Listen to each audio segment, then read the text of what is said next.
Well, Donald Trump is speaking to the nation tonight in a primetime address, or should we say lying to the nation tonight. Hey, where's my Trump Lives Matter stinger? Really? Are y'all falling asleep? Okay, find it, please. Seriously. Every single day. I know that. Okay, Jacob, my producer, goes every single day. Well, play the damn thing every single day. Okay, that's why we created the thing, to play it every day.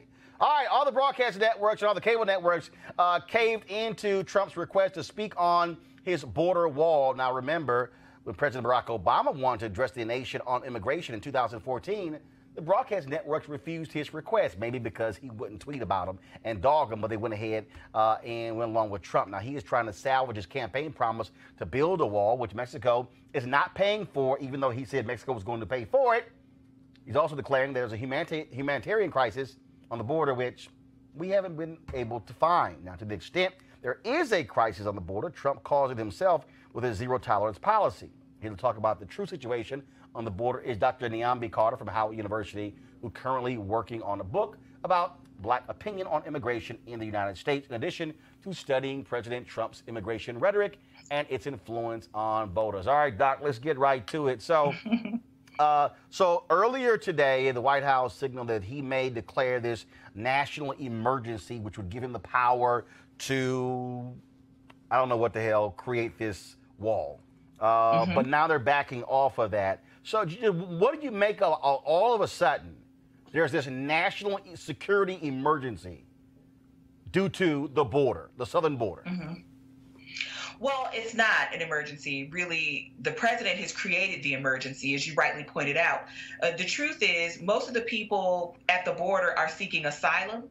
There are many children at the border who are no threat to the United States. And in fact, there are 2 children who died in U.S. custody from our poor behavior and our inability to actually house children in a safe manner. And we still have the children who've been separated from their parents earlier this year who are still awaiting reunification with their parents. So the crisis at the border is much overblown. And I think that's why he's backed off of declaring it a national security emergency. And so let's just be honest. This is Trump's attempt to gin up his base.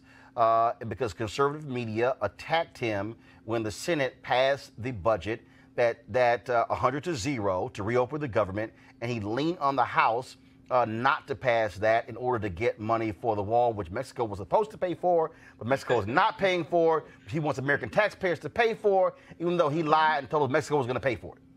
Right. Well, I mean, it was always a bogus promise, right? That was something he couldn't ever deliver. And I think the fact that most Americans don't understand basic civics, you can't compel a sovereign nation to pay for something in your country. Moreover, he can't compel Congress to give him the funding. That's why we're in a government shutdown right now. This was always about making the most base parts of his voter base excited, because it's a white supremacist tactic at best. We also now know, because we now have administration officials. You have Roger, who's that thug? Roger, what's his name? Roger, y'all know. Yeah. The Trump's thug. Roger Stone, okay? Like I give a damn who he is. Well, he's a thug. And he came out and said that they came up with this whole wall deal because Trump couldn't remember a damn thing. And so it's like, look, anytime you forget something, just say the wall and the crowd's going to go crazy. So we know that that's really what this whole thing is about. It's not actually about an issue with immigration. I mean, this is about pressing the buttons to get his, frankly, white base fired up on the issue of it's them people who are calling us all these problems. Absolutely. And we have a wall. We have barbed wire. We have fence. The fact of the matter is it's a 2,000-mile border that we have with Mexico. The border with Canada is bigger than that. So it's really hard to secure that space. But you're exactly right, Roland. I mean, numbers of people coming into the United States have been declining for years, especially given the fact that we are in a recession economically. So this idea that everybody is clamoring to come to the United States is a falsehood. But it's more important to him that we push this narrative, that he pushed this narrative, right? That these brown people are coming to the United States and they're coming to take your jobs, and they're coming to hurt you. I mean, he tried it with black people. Black people weren't persuaded by it, but that didn't stop him from saying it, and he's been saying it. And for white supremacists, this is basically kitty litter to them.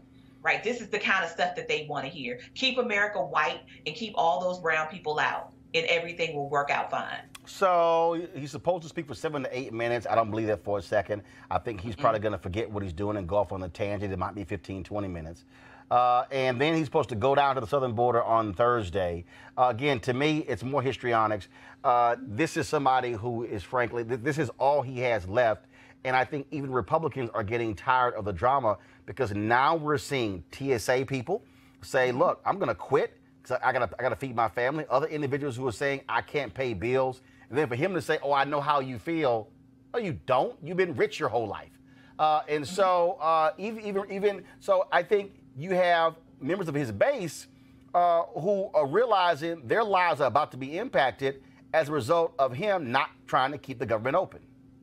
Well, even his claims about this is mostly affecting Democrats. I mean, there's no way to have a government shutdown that only hurts Democrats and that people are for this. When people's payments start getting cut off, when people can't do the basic things that they need to do, like fly, ride a bus, I mean, all of those kinds of things that rely on federal support. And let's not forget the physical infrastructure of this nation that relies on federal support. FDA, which is partially shut down, all of these important agencies that are being affected. I mean, the IRS, right? All of this is tax season. This is blow up season for most people, right? And now we have a moment where we have a president who is saying all of these critical functions can't happen because I want to build this wall to my own vanity and my own vision of white supremacy on this here earth. This isn't about a policy because this is an immigration policy. He doesn't care about immigration policy. He just wants to build this monument to himself. And that's all this is about. All right, then. Well, Doc, we certainly appreciate it. Thank you so very much. Thank you, Roland. Thank you very much, folks. Dr. Deon B. Carter, Howard University. All right, let's go to our panel here in the studio. My far left, Dr. Julianne Malveaux, President Emerita and also economist, Bennett College. We have, of course, joining us new as well. First, we got Malik, who's here. Did y'all actually forget to put Malik in here? Malik Abdul, Republican Communications Consultant, who joins us back with the bow tie. And Aris Foley, social media curator for The Hill. How y'all doing? Good. Good. All right, so Malik, I'll start with you. There is no damn national emergency. There is none. I mean, this is absolutely positively made up. And even fellow Republicans are like, dude, seriously, it's not an emergency. Yeah, I don't think it's it's not a national emergency. It is definitely an issue, and it's an issue that the United States have been dealing with for a while now.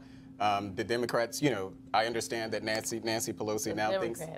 Well, I'm sorry, the country has been dealing with for a while, not Democrats. I understand that now, Nancy Pelosi thinks it's something that's immoral, despite the fact that the party supported it in 2006. So what we're talking about, and it's the same thing that I said the last time we were on the show, this is an issue of semantics at this point.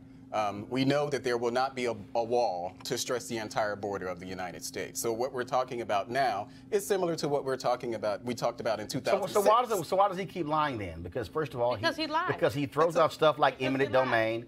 He throws out, we could just take the land. It's real easy to do so. When first of all, he clearly has not been there because it's not as simple. I mean, somebody who's a native Texan. I mean, if you actually see the video of the border, it ain't that simple. In fact, Aris and Julian, I'm gonna play a video in a second. There was a video that Beto O'Rourke put together. Oh, God. And when y'all see, what you mean? What it's called? It's called using a drone to show you what the border looks like, where it's not as simple to just go, yeah, we're gonna throw a wall up. Julian, go.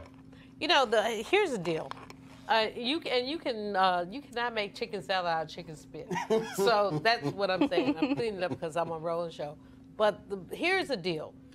You cannot. You're going through people's property. Mm-hmm. You're looking at rivers and all this stuff. No, there's not going to be a wall. This man did not ever want to be a wall. What he is a wall. He's a wall in his brain that is just insane. And so for any of us to indulge in this conversation is to essentially kowtow to stupidity. All right, so here's the deal. So here's the video that Beto O'Rourke put out that folks have been talking about. Because, again, I want y'all to actually see. Because when you hear all this stuff about, they'll show you, like, a piece of land where it's a desert. It's like, okay, so here's the wall. Okay, this is what most of the southern border looks like. So check this out. All right, so y'all go ahead.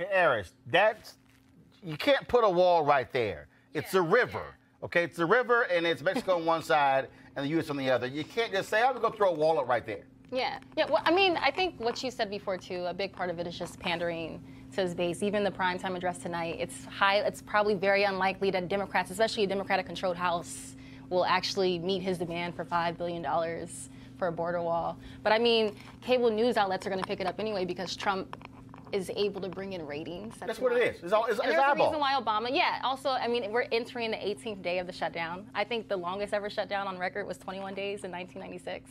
So, I mean, like, the other piece of this that's important is that while he's looking at the southern wall, from the north, we see people coming from Canada.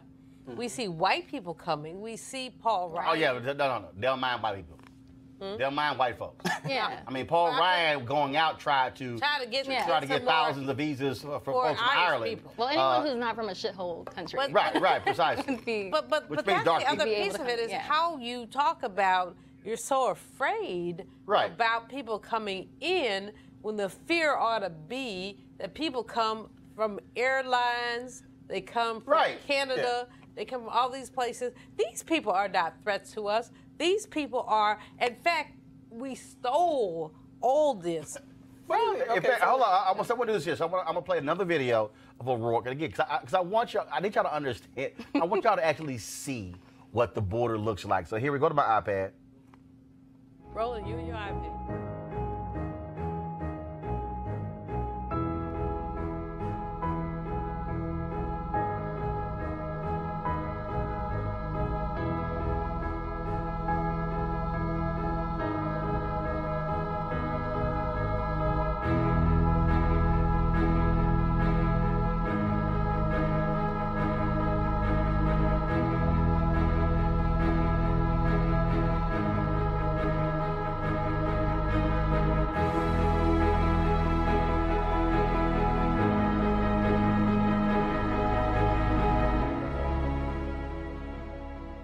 So again, what are we putting up?